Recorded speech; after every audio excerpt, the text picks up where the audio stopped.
Bonjour à tous, je suis super heureux de vous retrouver sur la chaîne YouTube de Trade Invest Academy pour une nouvelle vidéo. Et comme chaque semaine, on va analyser les marchés US et quelles vont être potentiellement les projections durant cette semaine. Donc c'est parti, on va en direct sur les marchés. Alors d'un point de vue fondamental, dans un premier temps, on va essayer d'analyser qu'est-ce qui va être intéressant d'un point de vue macroéconomie cette semaine et qu'est-ce qui va potentiellement impacter les marchés US. Donc aujourd'hui, mardi 9 juillet, on va avoir déclaration de Jérôme Powell, donc président de la Fed, à 16 h.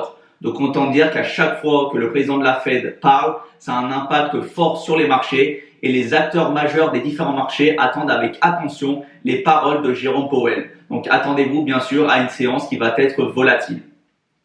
On aura également Jérôme Powell qui va parler demain, donc toujours déclaration de Powell et qui va nous indiquer potentiellement les futures politiques monétaires de la Fed par rapport à l'économie américaine. Ensuite, jeudi, on aura une très grosse journée importante avec les données d'IPC. IPC, ce sont les données d'inflation. Donc ce qui va être intéressant cette semaine, c'est ce qui va vraiment driver la semaine en termes de fondamental, c'est quelles données d'IPC on va attendre et quels vont être les impacts sur les marchés. Est-ce que les données d'IPC vont continuer à chuter? Est-ce qu'elles vont être stables et en accord avec les prévisions? Ou bien est-ce que l'inflation va repumper et du coup ça va être négatif pour les marchés? Donc là, ça va être vraiment une journée fondamentale et on va attendre cette journée avec impatience. Et enfin, vendredi, on finira avec le prix à la production. Alors ici, on a vu pour ce qui est de cette semaine. Maintenant, on va aller en direct sur les marchés. Alors, si on vient ici sur le Nasdaq, on voit qu'on est clairement en tendance haussière. Ici, on le voit en M15, mais également lorsqu'on se met en H4, on est vraiment en tendance haussière avec des hauts qui sont de plus en plus hauts et avec des bas qui sont également de plus en plus hauts. Donc là, on a affaire clairement à une tendance haussière qui s'est matérialisée notamment la semaine dernière et surtout avec la journée de vendredi. Alors, comment on peut expliquer cette tendance? En fait, il faut revenir aux créations d'emplois dans le secteur non agricole. En fait, comme vous le voyez ici, le mois précédent, on avait 218 000 créations d'emplois. Ici, ce mois-ci, du coup, le vendredi dernier, on a atteint 206 000. Donc en fait, c'est moins que le mois précédent. Et du coup, ce sont des chiffres qui sont solides et qui ont profité au marché actions. Et en fait, lorsque vous couplez ça à une inflation qui reste stable et qui n'augmente pas, alors ici, on a des données qui sont tout à fait solides pour la Réserve fédérale américaine. Et du coup, Jérôme Powell va potentiellement pouvoir abaisser les taux une fois ou deux fois avant la fin de l'année. Et en fait, aux États-Unis, d'un point de vue fondamental, tout est question des taux d'intérêt qui sont gérés, les taux d'intérêt directeurs de la Réserve fédérale américaine.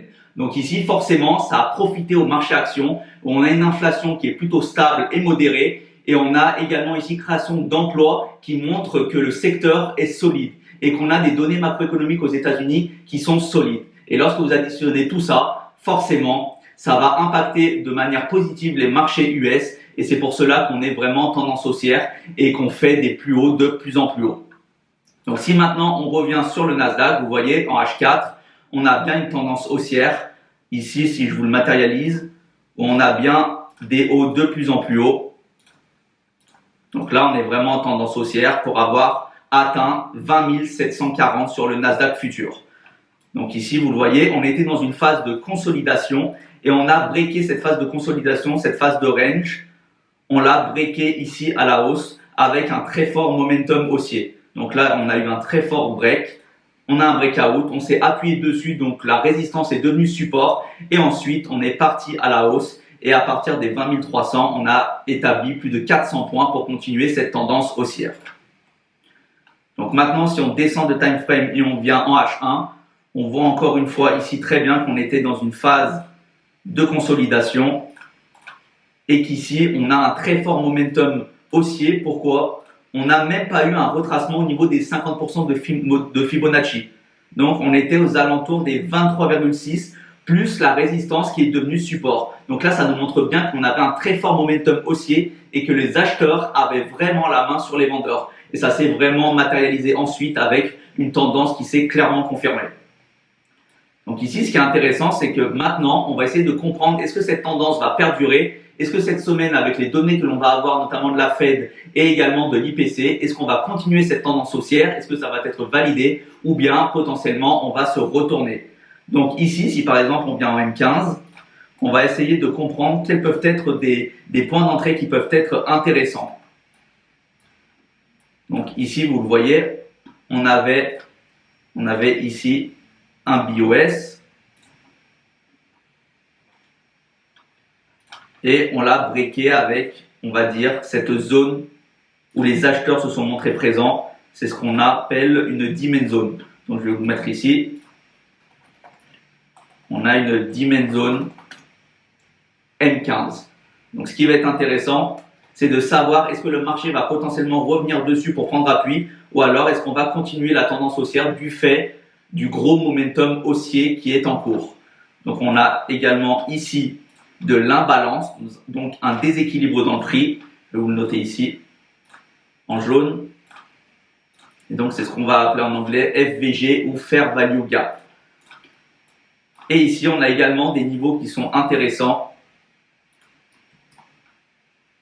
à ce niveau-là. Ici, on a également une demand zone et on a également une FVG à ce niveau-là qui a été partiellement filled. Ça veut dire qu'on n'est pas revenu à 100% la combler. Donc, ce qui va être intéressant, c'est de comprendre maintenant qu'est-ce que va faire le marché. Ici, on a une zone potentiellement de liquidité à aller chercher. On a des EQH, donc des equal high. Donc, en fait, ici, c'est une zone où les vendeurs étaient présents. Ils n'ont pas voulu que le prix continue sa tendance haussière. Les vendeurs sont présents. C'est un prix qui était attractif pour les vendeurs aux alentours des 20 750. Et là, on voit que le marché retrace. Ce qui va être intéressant, c'est que potentiellement, le marché va pouvoir venir prendre appui à ce niveau-là. Pourquoi pas venir fill la FVG et la demand zone et ensuite repartir à la hausse. Ça peut être un premier scénario. Ensuite, on va avoir un autre scénario où là, on peut venir retracer complètement dans la demand zone, prendre appui dessus. Si les acheteurs sont présents et se manifestent, alors on repart à la hausse. Également, toujours avoir en compte les données macroéconomiques. Donc ça peut être également un autre scénario. Et si on est plutôt baissier et on a besoin de retracer, alors potentiellement, on va pouvoir prendre appui avec un retracement qui est plus profond. Venir ici. Et ensuite, pourquoi pas repartir à la hausse. Donc ça peut être également un autre scénario. Et si on combine ça avec, par exemple, Fibonacci, on voit que ça coïncide avec des points clés des retracements de Fibonacci où on va être dans la sweet spot area. Donc, on a notamment les 70% de Fibonacci qui sont sur la première bande de notre FVG. On a également les 79% qui sont dans cette FVG. Donc, potentiellement, le marché va pouvoir créer ici un excès pour aller rechercher de la liquidité dans notre demand zone et ensuite repartir à la hausse. En tout cas, on a des zones qui sont pertinentes et qui sont à surveiller cette semaine. Donc ça, c'est pour le Nasdaq. Si ensuite, maintenant, on passe sur le SP500, vous savez, le SP500 qui est très corrélé également au Nasdaq. Donc là, en H4, on a également la même chose avec une tendance haussière qui s'est matérialisée. Ou comme sur le Nasdaq, on avait ici une phase de consolidation, phase de range. À ce niveau-là, on a fait un breakout du coup à ce niveau-là. On a breaké à la hausse. On s'est posé ici et ensuite fort momentum haussier avec des hauts de plus en plus hauts et donc là on est bien en tendance haussière. Donc là tendance haussière qui se manifeste comme sur le Nasdaq et si on descend de time frame, on va essayer d'analyser comme sur le Nasdaq des points d'entrée qui vont être intéressants. Donc vous voyez ici on est vraiment caractéristique d'une tendance haussière avec une expansion, retracement, expansion, retracement, expansion, etc. Et là, on est dans une phase de consolidation. Donc, ce qui a été intéressant ici, c'est qu'il y avait un très beau point d'entrée à ce niveau-là. Regardez. Si on se place ici et en H1, ici, on avait notamment également une FVG à ce niveau-là. Et regardez le marché, ce qu'il a fait. Il est vraiment venu chercher de la liquidité dans la FVG en combinaison avec un 79% de retracement de Fibonacci. Donc là, on avait un très bon point d'entrée, qui correspondait parfaitement avec des confluences. Donc ici, si on revient en M15, on est en tendance haussière. On a cette demand zone ici. Donc dernière bougie baissière avant le momentum haussier qui a breaké ce précédent plus haut à ce niveau-là. Donc qui a breaké ce BOS. Donc ici, je vais vous le mettre comme toujours en bleu. Demand Zone M15.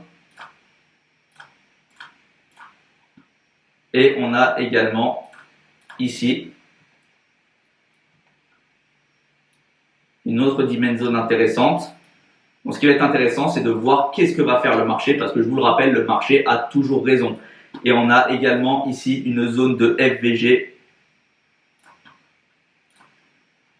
Donc là, ça va potentiellement être une zone qui va pouvoir attirer le marché. On a une FVG ici. Et on en a également une ici, qui était comme ça au préalable, mais qui du coup a été filled, mais pas à 100%. Donc, ce qui va être intéressant, c'est de comprendre qu'est-ce que va faire le marché. Là, vous voyez, on a également une forte zone de liquidité ici, avec 3 tops sur des sommets équivalents. Donc là, on a des EQH. Donc potentiellement, je m'attends à ce qu'on vienne chercher cette liquidité en haut. Et là, on avait également de la liquidité ici qui est en train de se créer à ce niveau-là. On a également ici de la liquidité. Donc, ce qui va être intéressant, c'est de comprendre qu'est-ce que va faire le marché. Voyons, on est dans une phase de range de consolidation. Le prix est contenu entre un support et une résistance. Support défendu par les acheteurs et résistance défendue par les vendeurs. Ce qui va être intéressant, c'est de voir à l'ouverture notamment et sur cette semaine, qu'est-ce que va faire le marché. Donc, en termes de scénario, on peut tout à fait retracer sur la première dizaine avant de partir. Ou bien, on va peut-être venir ici chercher plus bas avant de repartir sur la FVG. Ou bien, on peut avoir un retracement qui est plus profond où on vient chercher notre demand zone à ce niveau-là pour ensuite repartir et continuer en tendance haussière. Ou bien, ce qu'on va pouvoir faire, si on est plutôt dans un scénario baissier, c'est du coup faire un breakout ici, un fake breakout. On vient chercher la liquidité au-dessus des vendeurs et ensuite on repart en tendance baissière. Donc là, ça peut être également intéressant d'avoir ce scénario en tête. Et si on prend du coup Fibonacci pour compléter notre analyse, ici vous voyez que cette zone de FVG Demand Zone correspond à un excès de la Sweet Spot Area. Donc on est aux alentours des 79% et les 70%, regardez encore la précision des analyses, le 70% de retracement de Fibo est exactement sur la borne de la FVG. Donc ça peut être également intéressant à ce niveau-là et d'avoir entre guillemets ces zones en attente. Donc là, c'est pour le SP500. Et si on finit avec le dernier indice, avec le contrat futur sur le Dow Jones. Donc ici, vous voyez, comparé aux deux autres, il n'est pas porté par les valeurs technologiques et les valeurs de semi-conducteurs. Et du coup, il est plus baissier. Il n'a pas atteint les ATH et il n'est pas en tendance haussière. Il est vraiment en phase.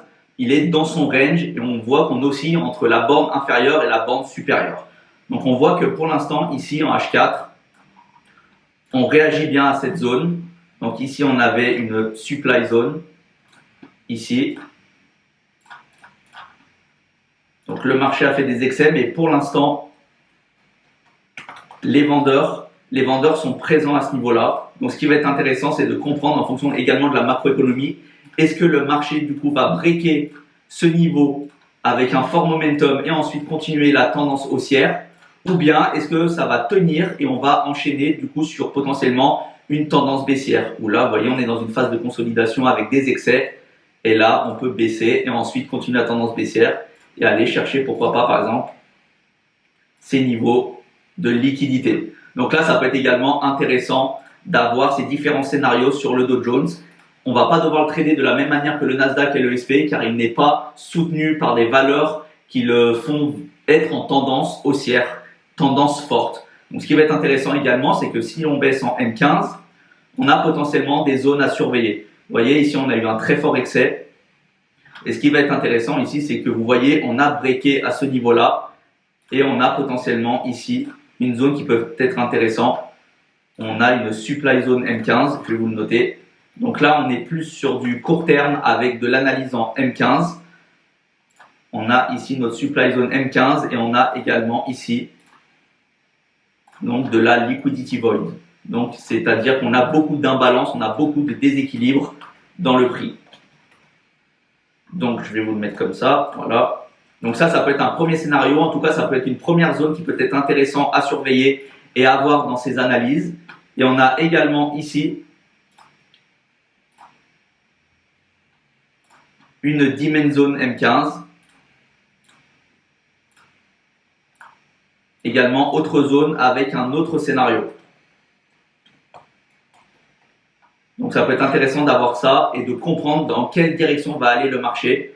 Donc, vous voyez ici, on a un scénario où potentiellement le marché va pouvoir faire ça, venir dans notre supply et ensuite tendance baissière, pourquoi pas. Bien sûr, la zone, si les vendeurs ne sont pas présents, elle peut se faire complètement breaker et on part en tendance haussière, c'est tout à fait possible pour rattraper entre guillemets le retard sur les deux autres indices US.